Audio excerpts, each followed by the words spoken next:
Okay, it's Thanksgiving night. I'm full of turkey, and before the tryptophan puts me to sleep, I want to talk about UFC 106 for a minute, Forrest and Tito. Some people are saying it's a controversial decision, just like the first fight, whatever. I don't agree with that. First of all, I don't even think the first fight was that controversial, to be honest. I mean, sure, it was close, but I think Tito did win that one. I mean, if they've gone to rounds 4 and 5, I think Forrest might have taken it, but for 3 rounds, I think Tito definitely won the first fight. He didn't win this one. Okay? I mean, it was close. Again, I'll give him that much. If the first round was tough to call, I could see a case for both guys. I give it to Forrest by a hair. I mean, second round, I give the Tito. I mean, I could see somebody maybe making an argument that Forrest might have done enough to steal that one, but I don't know. I don't think so. Third round was all Forrest. Tito really wasn't doing anything at that point. I think he was gassed out and he was just doing what he had to do to survive. So Tito probably won the second round. Forrest definitely won the third round. So I think it all goes back to how you'd score round number one.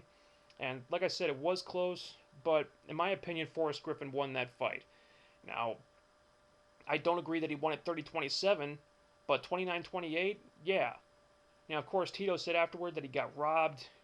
No, he didn't. He didn't get robbed. The only thing he got robbed on was that one judge who scored the fight 30-27.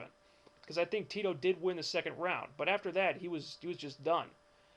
And Tito said some stuff afterward about a skull fracture and bulging discs, whatever. And hey, look, man, I sympathize, but that shit happens in MMA. I mean, if he was hurting, he could have pulled out, but he chose to fight. And beforehand, might I add, he told everyone that he was 100%. So, if you choose to fight when you're really hurt, man, you got to live with the consequences. So, sorry, Tito, you didn't get robbed. Forrest beat you. And I'm happy about that. I think Forrest needed the win a lot more. Tito was coming off of back surgery and an 18-month layoff, so I don't think anyone really expected him to be at the top of his game here. But if Forrest had lost 3 in a row, then his next fight would probably be to determine his future. So I'm very happy Forrest won. I would like to see a rubber match when they're both at 100%. I think they're talking about making him coaches on Tough next season. I hope they wait a while before they do that. I mean, I would like to see Tito get at least one more fight in before they do the rubber match, just to try to get into better shape before that happens. So yeah, there you go.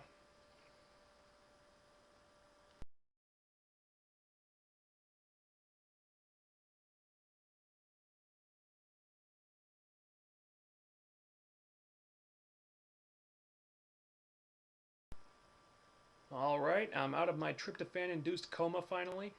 Hope everybody had a happy Turkey Day. One thing that made it really good for me was that this was the first impact in God knows how long where I could not honestly complain about the lack of wrestling. I mean, hell, Impact was actually a wrestling show for once. When was the last time that happened? I mean, sure, once again, the matches were not incredibly long or anything, but that's actually excusable this week because pretty much the entire show was wrestling except for a few backstage segments and a great AJ Daniels confrontation. And this week we had a big tournament with 8 guys competing for a future title shot. Had some good matches. I especially liked Kurt Angle giving a rub to the Pope like he did, because Angle still goes over, but De Niro actually looks good and doesn't get squashed in the process. And Kurt even put him over afterward, too. Thank you, Kurt Angle. I think all the other veterans on the roster should take a lesson from that guy. I'm looking at you, Hogan. So basically, the whole show is wrapped up in this tournament. And that's not a bad way to do it. I mean, theme shows are a cool thing to do once in a while, especially on a holiday. So I can see why they did it. But if it had been up to me, I would have preferred that they stretched this thing out over a few weeks so they could hype it up and build up to the finals as something special. I mean, it wasn't terrible the way they did it or anything, but the problem this created was that a lot of the build up for Final Resolution had to be put on the back burner so they could focus on this tournament. But the tournament really didn't have anything to do with Final Resolution. It was all about setting up a future title match at some later date. Genesis would be my guess. And I do appreciate that the writers are planning things out in advance and setting up long-term storylines, but they have a bad habit of doing this. Sometimes, or a lot of the time actually, the pay-per-view that's coming up next will be overlooked in favor of a pay-per-view that's coming up down the road somewhere. Like Destination X usually gets overlooked so they can focus on Lockdown, for example. I mean, it is good that they want to focus on making their big pay-per-views really feel like big pay-per-views, but you can't just sweep shows like Final Resolution under the rug, and I feel like that's kind of what happened here. Most of the matches on the card weren't even touched on. They haven't done anything to promote the Feast or Fired match yet, but AJ and Daniels had a great in-ring segment. They're building up that match very well, even though I think they should be focusing on it a lot more than they are. I think it's awesome that Daniels is finally getting a main event push. That's been long deserved. I don't expect him to win the title or anything, but the match will be fantastic. Then we had Tara winning a title shot against ODB in this Battle Royal match for the knockouts. Personally, I haven't been incredibly impressed with Tara since she's been in TNA. I mean, granted, she hasn't been booked right a lot of the time, and she had just no chemistry with Angelina at all. But she does have a lot of momentum after beating Kong in that cage match. The fans seem to be really behind her right now, and I think it's time to give her the belt. ODB's title reign really hasn't gone anywhere. They never bothered to write any feuds for her except the Cody Deaner thing, which was just terrible. I think she was just a transitional champion to kill some time until they were ready for Tara to win the title back. And I expect her to win it back this time. I mean, I don't see a reason to keep it on ODB any longer. I mean, she's signed her new contract, so you don't have to placate her anymore at this point.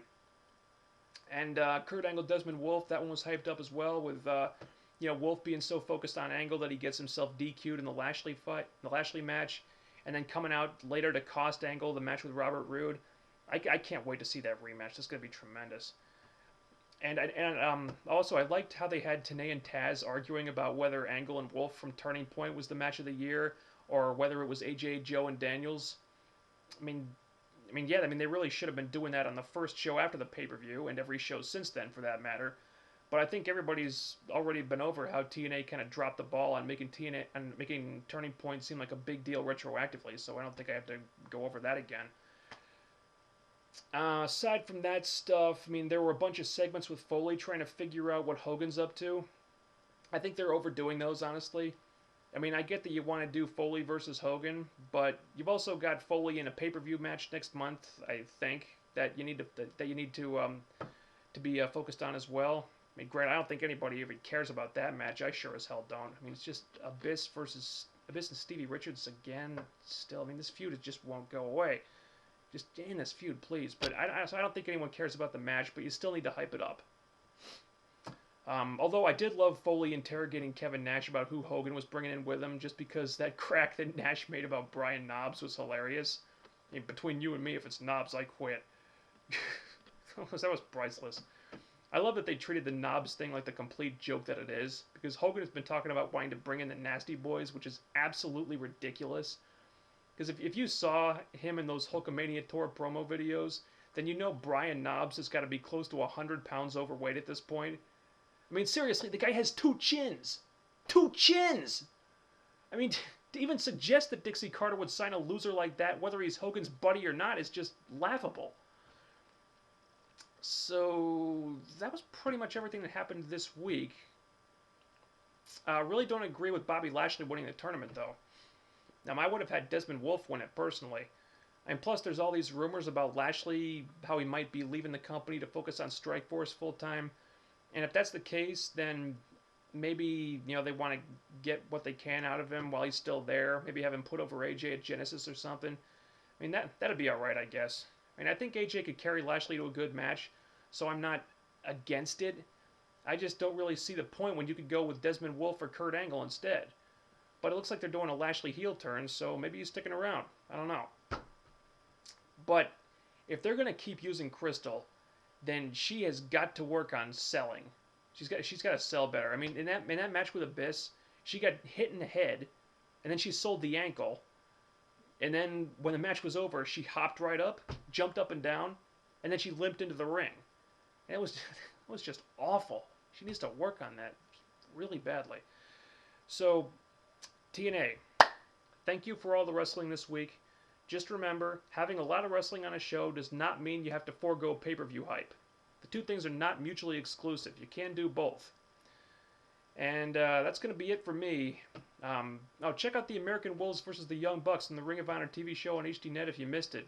Because those guys just tore the house down. They had a hell of a match, so definitely check that one out. I'm going to go eat some leftovers. See you later.